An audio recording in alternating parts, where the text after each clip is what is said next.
Well, it's been 6 months and about 10,000 kilometers later since taking delivery of my beautiful 2025 Ford Bronco two-door base manual. What do I think of this vehicle? Well, I love it. Honestly, replacing my beloved Miata I thought was going to be difficult to do. Truthfully, I loved that car. So getting this felt like somewhat of a compromise. It's probably not a sporty. No, no, it's definitely not. It's maybe a little bit quicker in a straight line, but then again, everything is quicker than a straight line than a Miata. All right, so let's get into it. What has my experience been like over the last 6 months and 10,000 kilometers? Well, great. Honestly, I really don't really have any complaints about this vehicle. It's been fantastic. However, there are some things that maybe could be improved on. So let's get right into it. All right, let's talk about the exterior styling. I think Ford did a remarkable job reinventing this classic. Not only did they bring back that kind of boxiness of the original Bronco, but they've really done a good job at making this a very attractive vehicle, one of which that you just can't help but to notice out on the road. It really has a road presence about it. And the two-door especially is my favorite. However, these wheels, they gotta go. I mean, I knew what I was getting into when I bought the base, and part of the reason for me buying the base is that I like customizing and doing my own individuality. And these base wheels are definitely not me. However, there's always room to improve. And that is definitely one of the areas that I want to improve on. Because I can't stand looking at these skinny little pie cutters anymore. Moving along from the wheels. I mean, height and all, it looks pretty good. I would like to do a leveling kit onto the vehicle. I do think this raked look that the Ford Bronco has in its stock form is obviously there with design and purpose, but I don't like the way it looks. I would really like to do a leveling kit. Maybe even eventually do suspension to it. Not that there's anything wrong with the current suspension, but a little bit of a lift would certainly help. Apart from that, I really like everything else about this vehicle. I've been criticized about maybe doing some tint. I kind of like the fishbowl. Don't ask me why. However, I can see a roof rack in my future. Now, will I go with typical Instagram overland build and put a rooftop tent on it? Probably not. The allure of that rooftop tent overland typical build really does suck you in. But then you realize you're adding a lot of unnecessary weight to the top of the vehicle, and they're quite expensive. I already own a tent, and it fits perfectly in the back. But I would like to do a roof rack just to add a little more practicality. Being a two-door, I am lacking in terms of interior space. So by putting a roof rack, it may give me the opportunity to put a roof box on there. But more importantly, I'd really like to see a canopy up here. I think a retractable canopy would be a fantastic idea. Obviously, when you're out on the trails or you're just stopping for a little overnight camping, having that overhead canopy would be really nice for that additional coverage, get you out of the sun, and provide a little ambiance at night. I've seen some of the roof racks incorporate kind of a side pack installation, which might be something I would consider down the road, and maybe consider a roof rack that would incorporate that so I could put additional storage, maybe some recovery boards if I'm really wheeling by myself, or maybe in a scenario where because I don't have a locking diffs, I may have to have some recovery gear with me. So that's something to consider. And for what it's worth, I have no regrets about not buying locking diffs. You can take many lines when you're out on the trails, as I discovered, and not all of those lines are going to require you to use a locking diff. If you're smart with your sight lines and everything, you'll probably be okay. But having some recovery gear is important. So again, the recovery boards are certainly a lot cheaper than locking diffs. I was lucky that this came with the side step here incorporated to the rock slider. I think this is a fantastic accessory provided by Ford. So no regrets there. Might want to do something with the front bumper.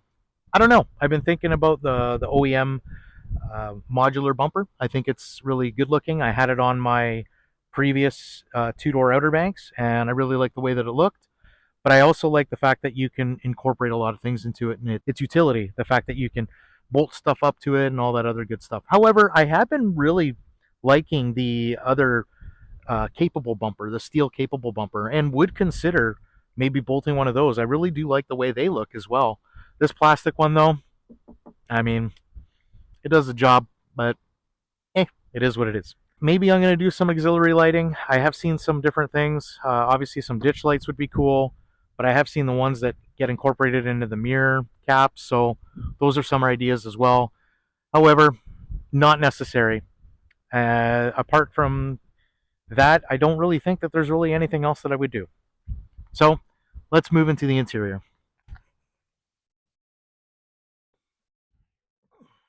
All right, so moving into the interior, again, I think Ford had done a really good job here when they refreshed with the 2025. Not much has changed inside, but I love the fact that the 12-inch display is now standard equipment. And even though this is a base model, it feels a lot more premium in here as a result of that. So kudos to you, Ford. I think that was a tremendous idea. Now, when we're looking around, it is pretty bare bones in here, but I don't have any less or any more than I would really need. I find that most of everything in here really works for me on a regular basis and really haven't found myself in a situation or a scenario where I felt like I could have used more. I have added some WeatherTech floor liners. Shout out to WeatherTech. Thank you so much, both front and rear.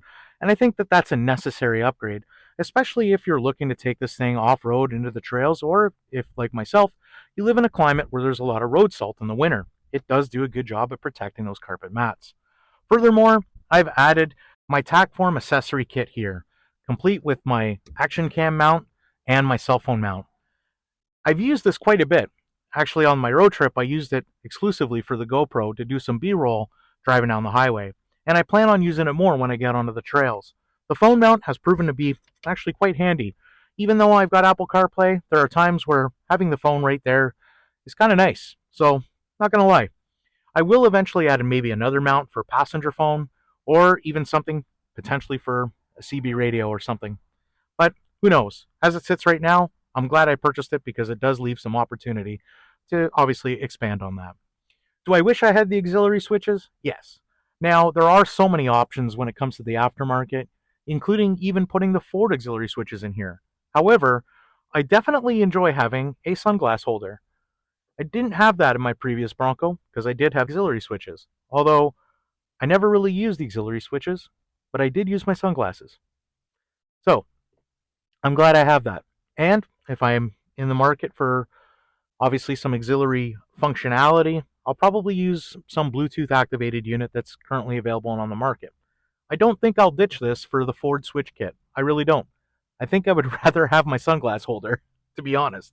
Now, I've got plenty of room here with having no accessories installed in my upfitter switches here, but hey, they're good to hold chicken nugget sauce. Yeah. Aside from that, this interior, I love it. Simple, sleek, and of course, most important part, it's got a manual. Yeah. I love this. This thing drives phenomenal, and I have no regrets getting the manual. Coming from my previous, which was a automatic, you know what? The manual, it's, as far as I'm concerned, it's the way to go. Cup holders are fantastic. Phone holder is great. Little cubby here does more than I need. As far as I'm concerned, the interior, I mean, it works. It's functional. What more do you want?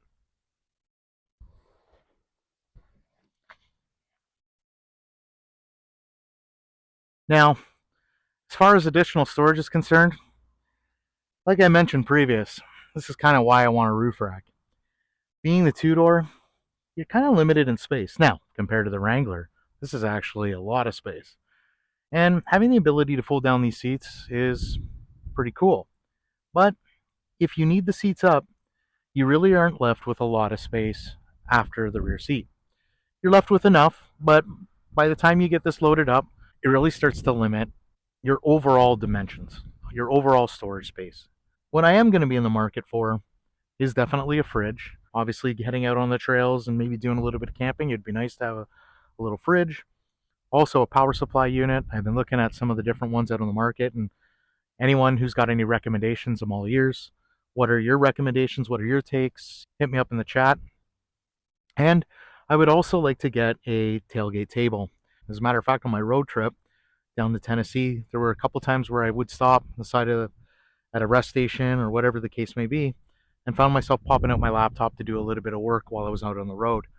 And having a little tailgate table would have been really handy for me to get some work done.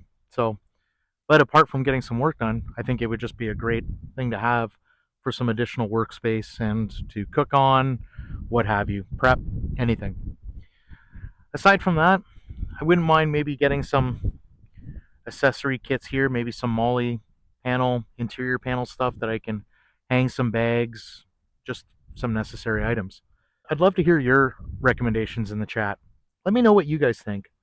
Now, why do I have this blanket back here? I mean, aside from it being a cozy blanket, because Ford, well, I don't know what the material they used here. This plastic has got to be the most scratch attractive plastic on the face of the planet. And I know it's a vehicle and it's an outdoor rugged vehicle and you can't put it in a bubble and it's going to get scratches, but man, you don't even have to try. You look at this plastic and it gets scratched. So I've got it back there because if I'm loading big things in here, real estate signs, whatever the case may be, I'm just trying to do whatever I can to eliminate the amount of scratches I put back there, although it's inevitable. As a daily driver, this is more than adequate. When I go to the shops and I do some groceries, I've got more than enough space back here. But again, as I plan on getting out there and doing a little bit more with it, I am going to need some more creative storage solutions, if you know what I mean. However, with that being said, this car has been absolutely fantastic. I have no complaints about this vehicle. My ownership has been about flawless. I've had no mechanical issues whatsoever. I've already had it in for 2 oil change services because I do believe in getting out that initial oil from the break-in. Sorry for my American friends. All of my measurements are in maple syrup units, not screaming bald eagles. So I apologize. However, yeah, I got the first oil change done at 2,000 kilometers, and then I just came back from my road trip to Maryville, Tennessee for the Bronco off-rodeo, and we had rolled over 10,000 kilometers at that point and got another oil change done. I usually like to get my oil changes done around 8,000, between 6 and 8,000 kilometers. I know some people say that, maybe that's a little too preemptive, but oil is the least expensive insurance you can get on any vehicle. So why not? Do your fluids. It's cheap. That's been my overall experience with the vehicle. It's been a fantastic 6 months, and I honestly really, really have enjoyed this vehicle, and my ownership has been pretty good. Knock on super scratchy plastic. Probably scratched now. Do I miss the Miata? Yes, in certain elements, but let me tell you, this has been an absolutely terrific replacement for it. And I can't wait to do more with this vehicle, get it out on more trails. I'm really looking forward to that. And I definitely am looking forward to getting out there and doing some camping with this. I can't wait to load this thing up with my camping gear, with some food, and get on the trails and camp out and have a little fire and all that other good stuff. And that's what excites me about this. I really, really enjoy it. Well, thanks for watching, guys. I hope you enjoyed this video. Just a quick little update on my Bronco and Bronco ownership. And if you're in the market for something like this, or you've been looking at kind of a vehicles in this sort of category, don't sleep on the Bronco. I know the Wrangler is often kind of regarded as the goat when it comes to this stuff, but truthfully, I unless you're really, really hard up into rock crawling, I'd argue this is a much better and more livable daily vehicle. So, anyways, thanks for watching. We'll see you in the next one.